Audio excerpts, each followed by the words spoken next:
जैसे हमने डिस्कस किया कि फ़ीमेल्स में एडोलसेंट फ़ीमेल में रिस्क रहता है, तो मैनेजमेंट पॉइंट ऑफ से उसमें हमको क्या स्पेशली ध्यान रखना है कि मेडिकेशन वाइज या मूड वाइज, जैसे आपने बात करी कि टीनेजर्स में हम देखते हैं काफ़ी फ्लक्चुएशंस होते हैं, they are more prone for irritation, rebellious mode होता है, तो उस पर अगर बाई चांस एपिलेप्सी है और मेडिसिन देना है तो कोई पर्टिकुलर चीज़ जो ध्यान रखें? डेफिनेटली पार्टनर को बिल्कुल बताना चाहिए कि एपिलेप्सी है, क्योंकि ऑल्दो दवाइयाँ चल रही होती हैं फिर भी ऐसा नहीं होता कि कभी भी दौरे आएंगे ही नहीं। फिर जब बाद में प्रॉब्लम होती है तब उस टाइम पे फिर मैरिटल लाइफ ज़्यादा डिस्टर्ब होती है। तो बेटर यही होता है कि शुरू से बात बताई जाए कि ये प्रॉब्लम है, दवाइयाँ चल रही हैं, जो भी उसका ट्रीटमेंट है वो लिया जा रहा है। Hello everyone, welcome to the next edition of Brain Talk. आज हमारे साथ हैं doctor Sakshi Agarwal. She is neurologist at Kainos hospital Rohtak. आज का टॉपिक बहुत ही ख़ास है। आज हम बात करने वाले हैं एपिलेप्सी इन फीमेल्स। ये एक स्पेसिफिक टॉपिक इसलिए रखा गया है कि कुछ इश्यूज हैं जो एपिलेप्सी के स्पेशली फीमेल्स में इम्पोर्टेंट रहते हैं, तो उनको हम कैसे हैंडल करते हैं, क्या क्या इश्यूज आते हैं। So will start with the question doctor Sakshi. जो मेल वर्सेस फीमेल जो एपिलेप्सी का हम सेग्रीगेट कर रहे हैं, ऐसा क्यों है? क्यों आपको लगता है कि क्या ज़रूरी है ये? फीमेल्स को एपिलेप्सी के हिसाब से इसलिए स्पेशल अटेंशन की ज़रूरत है क्योंकि डिफरेंट स्टेजेस ऑफ लाइफ में उनको डिफरेंट अटेंशन की ज़रूरत होती है, क्योंकि हार्मोनल चेंजेस होते हैं, बहुत सारे इमोशनल चेंजेस होते हैं, इस वजह से। अगर हम बात करें स्पेशली हार्मोनल चेंजेस की जैसे बात की, तो जैसे टीनेजर हैं जिनको अभी मिनार्की हुई है, ऐसा कॉमनली देखा जाता है कि सीजर्स भी लगभग उसी एज में स्टार्ट होते हैं, एडोलेसेंट एज में कॉमनली स्टार्ट हो जाते हैं। तो क्या हार्मोन्स का कितना ट्रिगरिंग रहता है सीजर्स को लेके? सर, फीमेल्स में हार्मोन्स का डेफिनेटली ट्रिगरिंग फैक्टर रहता है। इसी वजह से बहुत सारी जो एपिलेप्सी से ग्रसित फीमेल्स होती हैं उनमें देखा जाता है कि पीरियड्स के आसपास सीजर होने के चांसेस बहुत ज़्यादा होते हैं। और इनफैक्ट और बाकी फीमेल्स में जिनमें सीजर की प्रॉब्लम नहीं होती है उनमें कई बार सिर्फ और सिर्फ पीरियड्स के आसपास भी सीजर हो सकते हैं, जिसको कैटामीनियल एपिलेप्सी कहते हैं। जैसे हमने डिस्कस किया कि फ़ीमेल्स में एडोलेसेंट फ़ीमेल में रिस्क रहता है, तो मैनेजमेंट पॉइंट ऑफ से उसमें हमको क्या स्पेशली ध्यान रखना है कि मेडिकेशन वाइज या मूड वाइज, जैसे आपने बात करी कि टीनेजर्स में हम देखते हैं काफ़ी फ्लक्चुएशंस होते हैं, they are more prone for irritation, rebellious mode होता है, तो उस पर अगर बाई चांस एपिलेप्सी है और मेडिसिन देना है तो कोई पर्टिकुलर चीज़ जो ध्यान रखनी है? जी सर, डेफिनेटली टीनेज फीमेल्स में ये चीज़ हमें ध्यान रखनी है कि कुछ मेडिकेशंस होती हैं जैसे कि सोडियम वैल्प्रोइड, तो ये एस्थेटिकली काफ़ी प्रॉब्लम्स क्रिएट कर सकती हैं। उसमें हेयर ग्रोथ ज़्यादा हो जाती है, फेशियल हेयर ग्रोथ, पीसीओडी जैसी समस्याएं इसमें हो सकती हैं। और बाकी मेडिसिन्स होती हैं जैसे कि लेवेट्रासेटाम, इससे मूड चेंजेस थोड़े से बढ़ सकते हैं।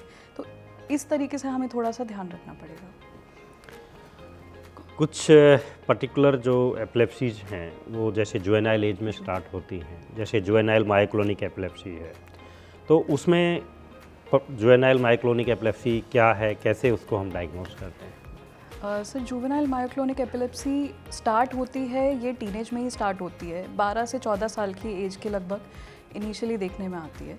और जनरली जो हमारे पास आते हैं पेशेंट्स वो दौरे के साथ आते हैं, लेकिन कई बार पेशेंट्स को उसके पहले ये चीज़ देखने में आती है कि सुबह उठ के उनके हाथ में झटका आता है या बार बार इस तरीके की चीज़ें होती हैं, कभी छोटा झटका आता है, उसके बाद वो पूरी तरीके से दौरा बन के हमारे सामने आता है। तो इस तरीके से हिस्ट्री से हम डायग्नोज कर सकते हैं। तो बेसिकली जो जुवेनाइल मायोक्लोनिक एपिलेप्सी है उसमें ख़ास बात यही है कि अगर आप थोड़ा हिस्ट्री डिटेल में पूछें तो वो बोलेंगे कि मॉर्निंग में जब ब्रश करने जाते हैं तो ऐसे जर्क आ जाता है और सामान छूटने लगता है। और यूजुअली जो बड़े दौरे हैं वो तभी आते हैं जब नींद डिस्टर्ब हो गई, घर में कोई शादी है, कोई फंक्शन है, रात को सो नहीं पाए, नेक्स्ट डे बेहोश हो गए। तो जब हम आगे बात करते हैं, नेक्स्ट एज ग्रुप की बात करते हैं, जैसे मैरिड लाइफ है, मैरिज को लेके फीमेल्स में काफ़ी सारे मिसकंसेप्शंस हैं कि अगर एपिलेप्सी है तो शादी नहीं करनी चाहिए या शादी करेंगे तो दिक्कत आएगी। आपका क्या मानना है? ये काफ़ी सारे मिसकंसेप्शंस हैं जो कि सही नहीं हैं। एपिलेप्सी होने से शादी करने में या आगे मैरिड लाइफ में कोई प्रॉब्लम नहीं होती है। कई फीमेल्स को ये भी लगता है कि क्योंकि उनको एपिलेप्सी है तो शादी के बाद अगर बच्चे होते हैं तो बच्चों में भी एपिलेप्सी आ सकती है। ये कोई ज़रूरी नहीं है।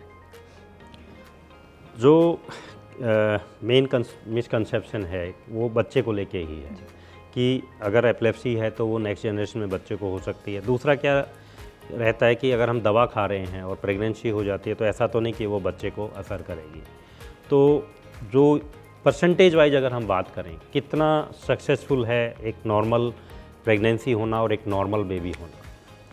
अगर जो फीमेल एपिलेप्सी से ग्रसित है वो प्रॉपर मेडिकल केयर और अटेंशन सीख करती है, प्रॉपर दवाइयाँ चलती हैं, then there are very high chances कि नॉर्मल प्रेगनेंसी और नॉर्मल डिलीवरी हो, क्योंकि वो सीजर कंट्रोल फिर अप्रोप्रिएट रहेगा।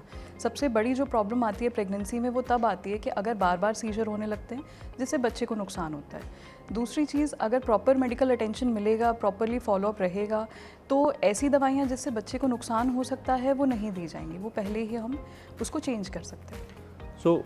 क्योंकि कुछ पर्टिकुलर दवाइयाँ थोड़ा सा सेफ्टी वाइज थोड़ा सा रिस्की हैं, तो हमारी एडवाइस यही है कि जब कोई भी प्रेगनेंसी के साथ अगर प्लानिंग करनी है दवाइयों की, तो आप उसको प्रेगनेंसी से पहले प्लान करिए, जिससे कि उन दवाइयों को हम एडजस्ट कर सकें या चेंज करनी है तो चेंज कर सकें और वो दवाई दे सकें जो प्रेगनेंसी में सेफ़ हैं, जिसमें रिस्क ना के बराबर है। फिर क्वेश्चन आता है स्पेशली कि अगर डिलीवरी में कोई दिक्कत तो नहीं आएगी, क्या सिजेरियन करना ज़रूरी है? एपिलेप्सी अगर किसी फीमेल को होती है तो उसमें ऐसा कोई ज़रूरी नहीं है कि सिजेरियन ही करना पड़ेगा। नॉर्मल डिलीवरी हो सकती है बिल्कुल। अगर कोई ऑब्स्टेट्रिक कॉम्प्लिकेशंस होते हैं, यानी कि बच्चे से रिलेटेड कोई कॉम्प्लिकेशंस होते हैं, वही बस एक इंडिकेशन होता है सिजेरियन सेक्शन का। जो नेक्स्ट इम्पोर्टेंट चीज़ आती है कि कई बार क्या होता है कि जैसे डिलीवरी हो गई, बच्चा नॉर्मल है, तो एक डाउट रहता है कि ब्रेस्ट फीडिंग को लेके कि क्योंकि दवाइयाँ खा रहे हैं, वो दवाई ब्रेस्ट मिल्क में जाएंगी तो बच्चे को नुकसान करेंगी। तो ब्रेस्ट फीडिंग कितना यूज़फुल है, कितना उसको अवॉइड करना है, उसके बारे में अगर हम डिस्कस करें।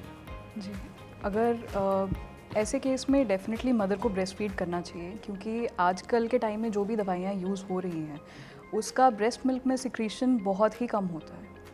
तो ब्रेस्ट फीडिंग कहीं से भी कॉन्ट्राइंडिकेशन नहीं है कि बच्चे को नुकसान होगा, इस वजह से ब्रेस्ट फीडिंग नहीं करनी चाहिए।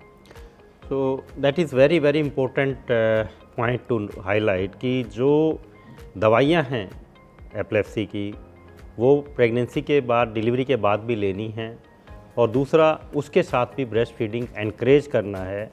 अगर बाई चांस वो मिल्क में सिक्रीट भी होती हैं तो उनके जो साइड इफ़ेक्ट हैं वो नेग्लिजिबल हैं, और ब्रेस्ट फीडिंग के जो बच्चे को फ़ायदे हैं वो काफ़ी अच्छे हैं। तो breast feeding should be encouraged. फिर कुछ क्वेश्चन आते हैं कि जैसे कि जो मैरिज है, मैरिज को के पॉइंट ऑफ व्यू से कि क्या पार्टनर को बताना चाहिए कि एपिलेप्सी है या नहीं है मैरिज से पहले। तो ये बहुत ही एक सोशल इशू है और इसको हैंडल किस तरह से हम थोड़ा बेटर कर सकते हैं? डेफिनेटली पार्टनर को बिल्कुल बताना चाहिए कि एपिलेप्सी है, क्योंकि ऑल्दो दवाइयाँ चल रही होती हैं फिर भी ऐसा नहीं होता कि कभी भी दौरे आएंगे ही नहीं। फिर जब बाद में प्रॉब्लम होती है तब उस टाइम पे फिर मैरिटल लाइफ ज़्यादा डिस्टर्ब होती है।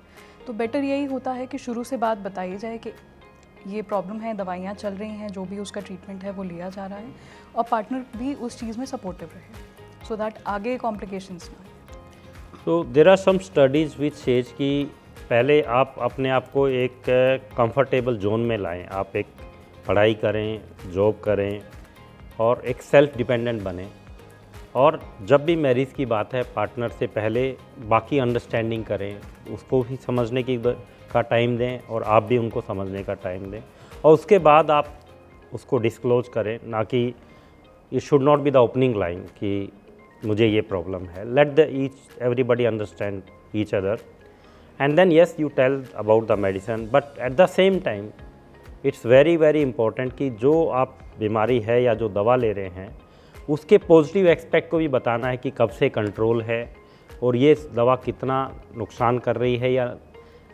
कितना सेफ़ है, और आगे मैरिड लाइफ कितना सक्सेसफुल नॉर्मल होने के चांस हैं। क्योंकि आपके जो पार्टनर हैं उनको एपिलेप्सी के बारे में शायद उतनी नॉलेज ना हो या उन दवा के बारे में नॉलेज ना हो, तो अगर नॉलेज नहीं है तो वो नेगेटिव इम्पैक्ट ज़्यादा देती है। तो आपको ना एक बार जब ये चीज़ें शेयर करनी है तो शेयर करते हुए पूरा बताना भी है कि क्या इसके नुकसान है और क्या कितना सेफ़ है। जब तक हम वो सेफ्टी फैक्टर नहीं बताएंगे तो सेकंड पर्सन को वो एक नेगेटिवली लेगा और फिर वो मतलब अंडरस्टैंडिंग में प्रॉब्लम आ सकती है। जो अगर हम बात करें कि एल्डरली फीमेल हैं या जो पोस्ट मेनोपॉजल पीरियड है, उसमें कोई स्पेशल चीज़ है जो ध्यान रखना चाहिए? जो पोस्ट मेनोपॉजल या मेनोपॉज से गुजर रही होती हैं फीमेल्स, उनमें डेफिनेटली क्योंकि हार्मोनल चेंजेस काफ़ी ज़्यादा होते हैं तो उनमें फिर से टेंडेंसी बढ़ जाती है थोड़े से सीजर्स बढ़ने की। और स्पेशली जो पोस्ट मेनोपॉजल फीमेल्स होती हैं, अगर वो हार्मोन रिप्लेसमेंट थेरेपी यूज़ कर रही हैं तो वो अगेन उनको प्री डिस्पोज करता है सीजर्स की तरफ। तो इसलिए जब भी इस तरीके की कोई मेडिकेशंस अगर स्टार्ट की जाएँ तो पहले एक बार डॉक्टर से कंसल्ट किया जाए कि ये हमारा प्लान है और ये आगे किस तरीके से एपिलेप्सी और एंटी एपिलेप्टिक दवाइयों पे असर कर सकता है। क्वेश्चन आता है कि जैसे पोस्ट मेनोपॉज में कैल्शियम डेफिशिएंसी हो जाती है, ऑस्टियोपोरोसिस हो जाती है, तो उस एंगल से हम एपिलेप्सी की दवाइयों को कैसे एडजस्ट कर सकते हैं? क्या वो भी कंट्रीब्यूट कर सकती हैं? बिल्कुल सर। जैसे कई दवाइयाँ होती हैं, जैसे फेनेटोइन है, कार्बामेज़ेपिन है, ये सारी दवाइयाँ ऐसी हैं जिनसे ऑस्टियोपोरोसिस होने के चांसेस बढ़ जाते हैं। पोस्ट मेनोपॉजल फीमेल्स फिजियोलॉजिकली भी उनमें ज़्यादा चांसेस होते हैं ऑस्टियोपोरोसिस के। तो हमें ये ध्यान रखना है कि इन दवाइयों को हम उन फीमेल्स में अवॉइड करें और कैल्शियम सप्लीमेंटेशन दें, अच्छी डाइट रखें और exercise, weight bearing exercise osteoporosis को प्रिवेंट करने के लिए बहुत ज़रूरी होगी। अब हम बात करते हैं कॉन्ट्रासेप्टिव से रिलेटेड। जो एपिलेप्सी में जो दवाइयाँ ली जा रही हैं, क्या वो ओरल कॉन्ट्रासेप्टिव्स जो फीमेल यूज़ करती हैं उसका कोई इंटरेक्शन है? क्या उसमें हमें कोई स्पेशली ध्यान रखना है? क्या उनको यूज़ करना चाहिए कि नहीं करना चाहिए? जो भी हमारी सीजर से रिलेटेड मेडिकेशंस होती हैं, मोस्टली जो ओरल कॉन्ट्रासेप्टिव पिल्स हैं उसके साथ इंटरेक्ट करती हैं। तो इसकी वजह से जो ओरल कॉन्ट्रासेप्टिव पिल्स की एफिकेसी होती है, यानी कि उनकी इफ़ेक्टिवनेस होती है, वो कम हो जाती है। तो बहुत एडवाइजेबल नहीं है ओरल कॉन्ट्रासेप्टिव पिल्स। अगर लेनी है तो हायर डोज में लेनी चाहिए, बट फिर भी एडवाइजेबल होता है कि कॉन्ट्रासेप्शन के लिए अदर मेथड्स, यानी कि बैरियर कॉन्ट्रासेप्टिव्स, इंट्रायूट्राइन डिवाइसेस, ये सब अगर यूज़ किए जाएँ तो बहुत ज़्यादा अच्छी एफिकेसी होगी। सो अगर आपको मान लिया प्रेगनेंसी डिले करनी है, कॉन्ट्रासेप्टिव यूज़ करने हैं और आपको एपिलेप्सी है, तो many medicines can have interaction with your contraceptives except 1 और 2। तो आप डॉक्टर से पहले बात कर लें कि कॉन्ट्रासेप्टिव यूज़ करना है तो कौन सी दवा सेफ़ है यूज़ करने के साथ। अगर अदरवाइज़ आप उसको मेथड को चेंज करें जिससे कि अनप्लैन्ड प्रेगनेंसी ना हो। अनप्लैन्ड प्रेगनेंसी में क्योंकि रिस्क रहता है और फिर मेडिकेशन से फिर वो रिस्क थोड़ा बढ़ जाता है, तो बेटर यही है कि जो भी है प्लानिंग से करें। क्या एक पर्टिकुलर सप्लीमेंट है फोलिक एसिड, उसको लेके क्या आप एडवाइस देंगे प्रेगनेंसी प्लान करने के पॉइंट ऑफ व्यू से? प्रेगनेंसी हमेशा स्पेशली एपिलेप्सी से ग्रसित फीमेल्स में प्री प्लान्ड होनी चाहिए, क्योंकि बहुत सारी दवाइयाँ हैं जिनके बेबी पे बहुत साइड इफ़ेक्ट्स होते हैं। तो प्लानिंग इसलिए ज़रूरी है कि पहले उन मेडिकेशंस को चेंज किया जाए। और फॉलिक एसिड इसलिए सप्लीमेंट की जाती है क्योंकि जो मेडिकेशंस हैं उनका जो मोस्ट कॉमन साइड इफ़ेक्ट होता है वो हम फॉलिक एसिड सप्लीमेंट करके प्रिवेंट कर सकते हैं। न्यूरल ट्यूब डिफेक्ट होता है तो वो प्रिवेंशन में फॉलिक एसिड काम आता है। तो I will ask may be the last question. जब प्रेगनेंसी है उसमें जो बेबी को मॉनिटर करना है कि कोई जो न्यूरल ट्यूब डिफेक्ट की आपने बात करी, तो उसके लिए आप क्या एडवाइस करेंगे, कैसे बेबी को मॉनिटर करना है प्रेगनेंसी में? उसके लिए जो प्रेगनेंसी में रूटीन एंटीनेटल स्कैन्स होते हैं वो भी ज़रूरी हैं, क्योंकि अनोमली स्कैन लेवल 1, लेवल 2 इनमें भी डिटेक्ट हो सकते हैं। एंड अगर हम सस्पेक्ट कर रहे हैं, ज़्यादा हमें सस्पिशन है कि न्यूरल ट्यूब डिफेक्ट होने के चांसेस हैं, तो 18 to 20 वीक्स ऑफ प्रेगनेंसी पे इन्वेस्टिगेशन होती है कोरियम एमनियोसेंटेंसिस। तो उससे हम डिटेक्ट कर सकते हैं कि अगर कोई बेबी में अनोमली आ रही है, न्यूरल ट्यूब डिफेक्ट हम अगर एक्सपेक्ट कर रहे हैं, तो वो हम पता लगा सकते हैं।